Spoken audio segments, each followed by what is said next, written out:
Hi everybody, happy bank holiday Monday. Hope everyone's having a really good day. Today's a working day for me, so I thought, why not take this opportunity to just come and talk to you a bit more about our bottle. For any of you who saw my most kind of recent live, you would have seen me talking about my water bottle. For those who didn't, let's talk quickly about what this bottle is and what it represents. So you are this bottle, and the water inside this bottle is kind of the stress and pressures that get applied to you during the day. Now, there's loads of different things that can affect this liquid in this bottle. There's loads of different things that can be the liquid in your bottle. And one of the things is imposter syndrome. It's come up quite a bit recently with a few different people that I've been talking to and a couple of clients. So I thought, why not come and talk about imposter syndrome today? We'll keep it quite short. It's a really funny one, and I suffer from it quite badly, I think, still.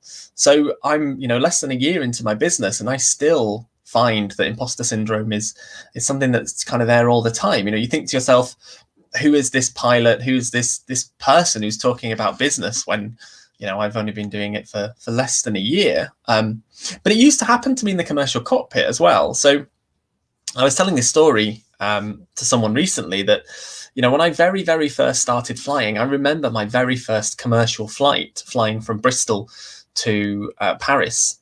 And the imposter syndrome was so real, like the whole time. Doing my first PA to the passengers, welcoming the passengers onto the flight, and just thinking to myself, I'm a fraud. Like, why am I here doing this? This is. I dreamed about doing that job for such a long time. Dreamed about being in the cockpit, and then to actually kind of be there doing it. It felt really bizarre, really odd, and like I felt like I belonged there, but it was really weird. These passengers obviously would have had no idea that this was the first time that I was flying and doing the PA and kind of putting that across. And then, you take off out of Bristol Airport, you're flying through really busy airspace across the south of the UK, loads of aircraft going in and out of Heathrow and Gatwick.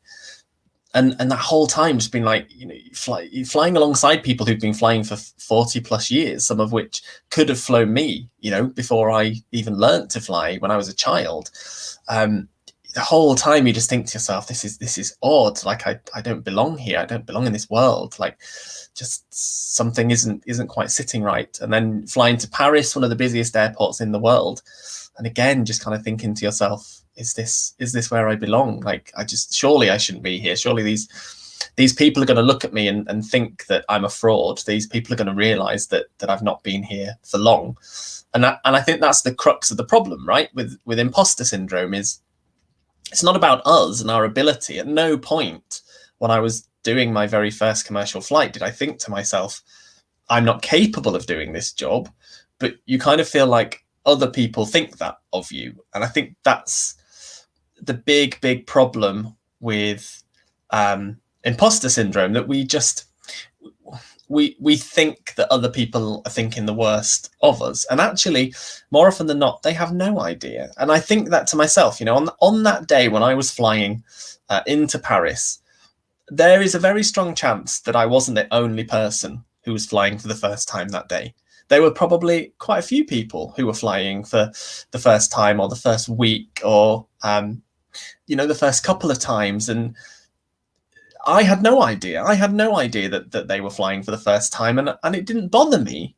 But why does it bother us when we think other people think that of us? And I think that's the big problem with imposter syndrome, isn't it? That it's always our perception of everyone else. Hi, Helen. Oh, got two Helens. Helen on LinkedIn and Helen on Facebook.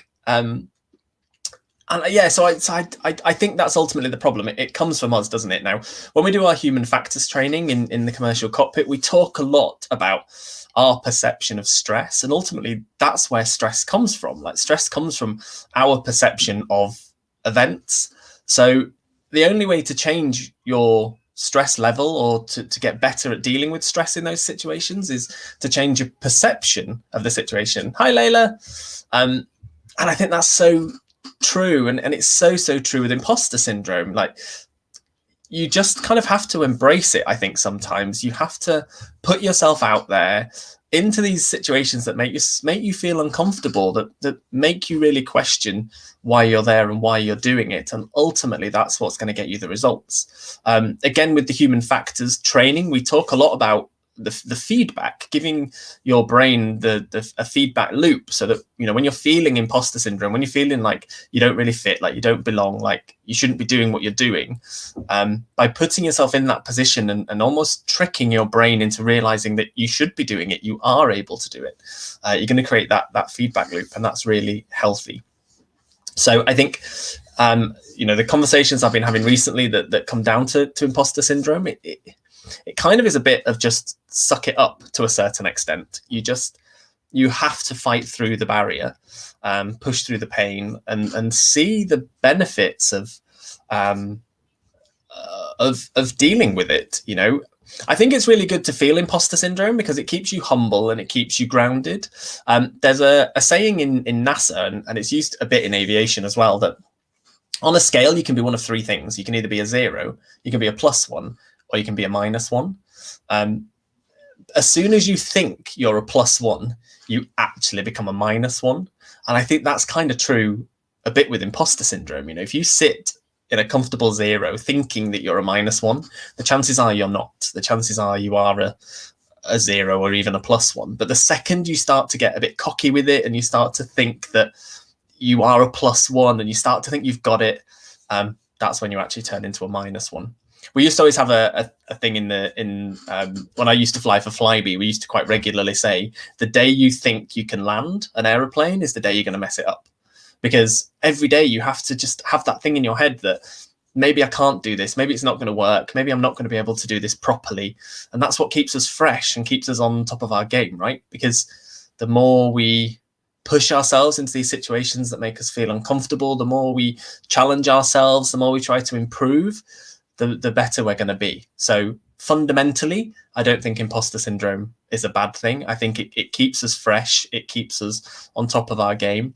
We can really use it to our advantage, as long as it doesn't obviously turn into crippling anxiety, which is a very different subject, maybe for another day.